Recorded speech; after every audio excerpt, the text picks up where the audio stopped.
Assalamualaikum warahmatullahi wabarakatuh. Hari ini kita membahas masih tentang orang lain. Eh, Ya ini contoh yang lebih berhasil lah gitu. Penting juga kita bahas sedikit. Jadi maksudnya gini, karena kita kan biasanya ngelihat youtuber di Indonesia memang ya. Nah ternyata ada beberapa teman-teman kita di luar negeri yang hasilnya cenderung somehow jauh lebih signifikan. Nah itu kenapa sih gitu? Itu perlu juga kita pelajari kan. Kita tahu cara, mungkin kita tahu cara untuk mendapatkan subscriber yang banyak gitu, terus viewer yang banyak gitu. Jadi itu bisa kita pelajari. Tapi hal-hal misalnya contoh kasus, bagaimana sih orang-orang ini, teman-teman kita di luar negeri yang cenderung bisa mendapatkan uang lebih banyak lagi dari YouTube, ini gimana sih caranya gitu. Nah, ini ada satu contoh beliau ini tinggalnya di California Selatan ya, daerah sana lah pokoknya di Amerika. Pertanyaan penting yang akan kita coba bahas di sini adalah strategi monetisasi dari YouTube itu sendiri gimana. Karena Mas ini jelas-jelas dia melakukannya sendiri, dalam artian sebagian besar teknis yang dilakukan di YouTube itu sendiri ya, mungkin kurang lebih sama kayak kebanyakan dari kita. Tapi gimana sih caranya dia bisa mendapatkan uang sebanyak itu, dan dari mana sumber pendapatannya itu sebenarnya, dari mana sih kalau yang dilakukan yang bisa terjadi gitu. Semua yang dia hasilkan sekitar 2,4 juta US dollar. Artinya ini let's say sekitar 30 miliar setahun. Artinya sebulan dia mungkin 2,5 miliar lah. Angka yang sangat besar untuk kita. Apakah kita bisa lakukan? Saya rasa bisa, karena sebetulnya yang dia lakukan ini secara global, dalam artian ya memang dia berbahasa Inggris, itu aja bedanya. Mungkin kita, kayak saya misalnya ya, saya memang lebih banyak bikin YouTube yang berbahasa Indonesia. Saya cukup aktif bisa berbahasa Inggris, hal-hal lain, tapi memang ada tujuan tertentu lah kenapa saya membuatnya dalam bahasa Indonesia. Nanti juga ada beberapa video dari saya yang cenderung lebih banyak menggunakan bahasa Inggris. Nah, itu paling hanya itu perbedaannya. Teman-teman pun sekarang bisa ada AI yang bisa membantu teman ngomong bahasa Indonesia terus langsung jadi bahasa Inggris ya kan, dan lain-lain. Tapi pertanyaannya adalah, kalau kita sudah bisa bikin video itu, video yang seperti apa gitu ya. Yang kedua, video dapat duitnya dari mana sih? Apakah memang dapat duit dari YouTube bisa sebesar ini gitu. Nah, Mas ini ternyata bisa, tapi ada teknisnya, ada caranya. Caranya ini, atau persentase dapat duitnya dari apa berapa itu yang lebih banyak dibahas di video ini. Dulunya dia juga lakukan fotografi, acting, modeling, masnya kira-kira beginilah bentukannya. Kemudian dia mulai YouTube, ternyata ada revenue, ada hasil yang bisa dihasilkan dari YouTube cukup besar, sehingga sebetulnya di video ini pertama yang dari YouTube ini sekitar 200.000 kan. 200.000 itu 3 miliar ya, betul. Sekitar 3 miliar per bulan. Kemudian gimana caranya dia mendapatkan views yang cukup besar, kemudian juga ya advice lah, saran bagi para pengusaha baru. Ya memang kalau versinya Mas ini yang namanya YouTube itu dianggap sebagai pengusaha juga gitu. Selain terkait langsung dengan YouTube, Mas ini juga mengelola namanya Paid. Singkat cerita adalah menghubungkan antara pencari kerja dan pemberi kerja secara global. Penghasilan yang dihasilkan sekitar 1,5 miliar setahun ya. Artinya sebulan mungkin sekitar ya 110 juta gitu kira-kira lah ya. Ini adalah YouTube utamanya beliau, namanya Charlie Chang. Ini sebetulnya tidak terlalu banyak subscribernya, sekitar satu ya, untuk kita nggak terlalu banyak, sekitar 1 juta. Maksudnya untuk kita itu untuk versi Indonesia lah. Kemudian ada Startup Wise, ini 50.000, dan ada beberapa channel lain yang totalnya jadi 6 channel lah. Tapi kurang lebih seperti ini. Yang paling besar yang channel personalnya dia. Tapi besarnya pun sebetulnya cuma sekitar itu kan. Ini adalah beberapa channel lain, ada The Penthouse Music, ini dia singkat cerita ya dia main musik lah. Subscribernya cuma 72. Charlie Chang Show ini 3 ribuan, First Website 700 ribuan. Langsung masuk ke pemasukan utamanya. Jadi pemasukan terbesarnya memang dari affiliate link. Jadi ketika dia bikin YouTube video, itu dimasukkan link yang menjual produk sebetulnya. Tapi produknya bisa macam-macam, bisa itu website, bisa itu layanan tertentu, bisa itu mungkin Bitcoin, bisa itu apapun lah. Intinya adalah pemasukan dari katakanlah tadi 3 miliar, 1,5 miliar per bulannya itu dari affiliate link ini. Jadi ketika bikin video dia sudah mengarah ke arah tertentu gitu. Kemudian yang kedua dari sponsorship. Sponsorship ini misalnya menyampaikan video secara langsung atau mungkin yang ada produk yang ada di dalam video itu gitu.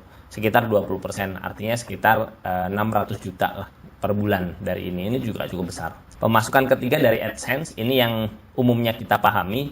Jadi memang dari AdSense-nya YouTube dengan tadi jumlahnya itu berapa sih penghasilannya? Yaitu sekitar 20-25%, artinya sekitar 600 juta lah dari AdSense ini gitu per bulan ya. Jadi ini juga angka cukup besar. Tapi memang biasa yang kita agak lupakan yang affiliate marketing, affiliate link itu kan. Affiliate link itu ternyata yang paling besar, setelah itu sponsorship, baru dari AdSense.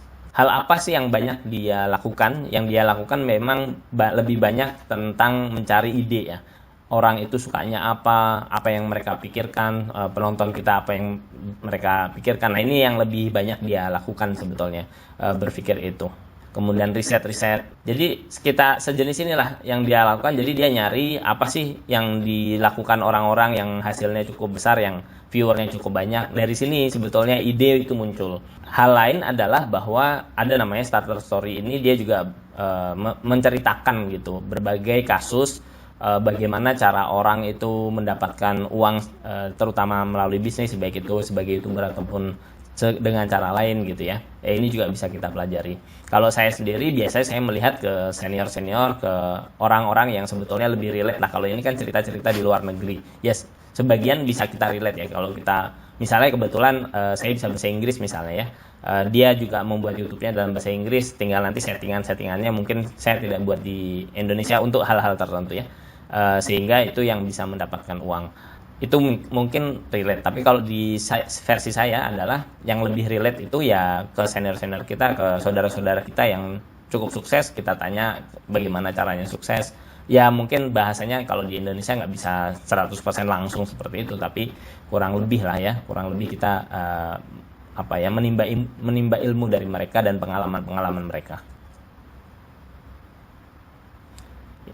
Ya ini contoh lah yang di starter story itu ya, gimana ceritanya dan seterusnya. Semua ini bahasa Inggris, tapi kan sebetulnya sekarang juga kita kalau nggak bisa bahasa Inggris, kita mudah aja pakai tools yang ada di internet untuk mengubah jadi bahasa Indonesia juga banyak. Mas ini sebetulnya ya dia lahir 95, kemudian terus dia asal kuliah, setelah lulus bingung juga, terus jadi modeling macam-macam yang tadi udah disampaikan. Kemudian dia juga jualan properti, sambil jualan properti dia juga bikin YouTube. 2019 dia jualan properti itu menghasilkan sekitar berapa nih, 700 juta lah per tahun, artinya sebulannya itu let's say mungkin 50 juta gitu, 50 juta per bulan. Tapi kan memang kalau jualan properti itu kalau pas lagi laku oke ya, kalau nggak lagi laku ya pas-pasan lah gitu. Nah sambil memang dia bikin YouTube. Nah 2020 YouTube-nya ini naik ya, mulai naik. Ketika mulai naik dia mulai lihat, wah ini potensinya cukup besar nih, trafficnya sudah mulai ada gitu, sehingga dia lebih fokus di YouTube. Oke, yang dia lakukan ya memang searching, cari-cari informasi apa yang berhasil, apa yang enggak. Dia lihat nih, ini formatnya apa sih yang cukup relate ke orang-orang, yang dia bisa sampaikan dengan cukup baik. Misalnya ini tentang tidak bekerja, bagaimana cara cari uang, side hustle itu pekerjaan sampingan yang bisa dilakukan gitu. Kemudian tentang stock to buy, ini membeli saham gitu. Ya hal-hal yang cukup menarik di masanya, itu yang biasa dia lakukan. Nah dia melakukan semuanya sendiri sebetulnya. Jadi ngedit sendiri, nyeting audio sendiri, ya semuanya sendiri. Itulah yang dia lakukan sampai masanya tiba dia nggak bisa handle semua itu. Tapi ketika itu terjadi, memang dia juga sudah cukup banyak mendapatkan uang ya, trafficnya sudah cukup stabil. Ini dia settingannya sekarang, dia nyeting sendiri, video sendiri, nanti juga ngeditnya sendiri. Peningkatan juga dia lakukan, kamera yang lebih bagus, suara audio yang lebih bagus gitulah ya dia lakukan juga gitu.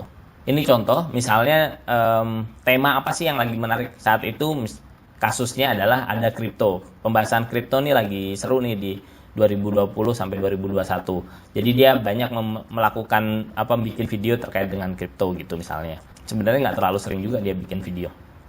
Kemudian tentang investasi muncul di 2021, jadi dia bikin Januari, April, Oktober dia bikin tentang investasi.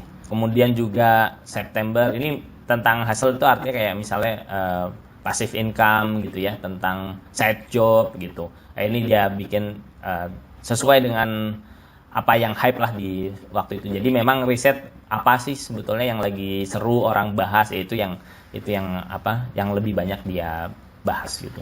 Ini adalah satu contoh video yang dia bikin dan cukup mendapatkan viewer. Jadi ceritanya dia ada 3 utama ya. Yang pertama umur 28. Jadi ini artinya adalah 10 sumber pemasukan di usia 28 tahun gitu. 6 figure entrepreneur, 6 contoh entrepreneur. Nah, dia tulis umur 28 ya dengan tujuan itu lebih relate ke teman-temannya yang para pemuda. Kemudian juga 10 sources, 10 sumber itu hal yang cukup banyak yang bisa jadi opsi dan tidak terlalu banyak untuk bisa dicek gitu ya lah ya. Kemudian 6 figure itu yaitu contoh nyata gitu. Nah, ini contoh video yang menurut dia dan dia buktikan berhasil cukup banyak mendapat penonton. Dia juga bikin tentang apa sih yang orang lakukan, jadi dia mewawancara bagaimana caranya dapat duit, apa yang dia lakukan dan seterusnya. Ya ini direncanakan juga dengan cukup baik, tapi dia datang ke orang-orang terus dia nanya gitu. Ini juga terkait dengan storytelling, bercerita, trending topics, terus packagingnya harus bagus, jadi serapi mungkin gitu kalau bisa bikin thumbnail. Nanti juga disampaikan di video ini akan disampaikan beberapa tools yang dia pakai untuk melakukan berbagai hal ini yang sangat membantu. Jadi yang pertama dia pakai namanya project planning ClickUp.com. Ini untuk membantu schedulingnya cukup baik gitu. Kemudian untuk editor collaborationnya dia pakai frame ini yang untuk membantu. Jadi kayak ini perlu diapain karena sekarang kan dia sudah tidak betul-betul sendiri untuk ngedit dan lain-lain. Awalnya dia lakukan sendiri, tapi kemudian ketika trafficnya sudah cukup banyak kan dia punya 6 YouTube channel gitu ya. Jadi ini untuk saling membantulah gitu, dia pakai frame.io. Untuk YouTube research-nya, jadi cara untuk mencari tahu pakai oneof10.com, 1of10.com dan creatorhooks.com. Karena ini dia sekarang sudah mulai banyak, dia pakai Slack.com untuk komunikasi dengan timnya. Tapi ini sebetulnya tidak hanya untuk YouTube, karena dia juga tadi ada website kan yang untuk nyari tenaga kerja, terus penyaluran gitu-gitu. Time trackingnya dia pakai Hubstaff, hubstaff.com. Untuk bikin shortnya dia pakai 3, submagic.co, opus.pro, descript.com. Ini contohnya yang dia banyak membantu lah, kalau versi dia ini banyak membantu banget bagaimana caranya short itu bisa terbangun dengan cepat dan bagus gitu. Sekarang kira-kira seperti ini timnya, sebetulnya tim yang nggak terlalu besar sekali. Jadi dia sendiri, terus ada disebutnya orang lokal yang nanti membantu manajemen untuk semuanya. Kenapa dia lakukan ini ya karena sekarang sudah cukup besar, dia tidak bisa lakukan sendiri, tapi dalam perkembangannya sampai miliaran di awal tadi itu dia lakukan sendiri, semuanya sendiri ya, kurang lebih seperti kita. Sehingga sama kayak tadi gitu, misalnya affiliate link kita coba lakukan sendiri, tapi kalau misalnya klien kita sudah mulai banyak, let's say lebih dari 10 klien, ya itu mungkin kita juga butuh bantuan 1-2 orang untuk membantu mengkomunikasikan dengan klien, karena kadang klien kebutuhannya cukup rigid, dan kita perlu rapikan gitu kan. Jangan sampai ada keinginan mereka yang miss, yang nggak bisa kita penuhi karena kita lupa atau mungkin kita nggak terlalu cukup waktu untuk baca semua detail itu. Nah itu kita perlu bantuan. Kenapa? Karena kita punya timeline kan. Timeline ini kapan harus launching, kapan harus editing, kapan harus itu. Apalagi si Mas ini tadi kan menceritakan bahwa dia punya satu bisnis lain. Nah bisnis lainnya juga dikombinasikan gitu sama dia dengan urusan lain. Semua karyawan ini, tim YouTube dia harus keluarkan sekitar 300 juta sebulan. Angka yang ya kurang lebih, sebetulnya rata-rata sih angka ini kalau di level internasional ya, cenderung murah sebetulnya untuk yang sekompleks tadi. Kenapa cukup murah? Karena dia menggunakan outsource itu.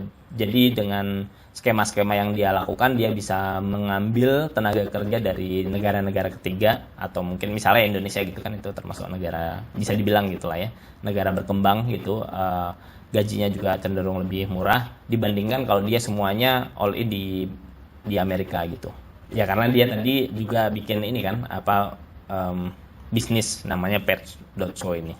Jadi menurut dia apa sih yang perlu dilakukan? Ya yang pertama, watch inspiring content, melihat konten-konten yang menginspirasi, kemudian melatih atau belajar tentang sebuah skill ini nanti dimonetisasi gitu ya. Jadi setelah kita lihat inspirasi yang cukup menginspirasi itu seperti apa, kemudian kita belajar skill-skillnya dan juga kita bisa memonetisasi apa yang sudah kita pelajari.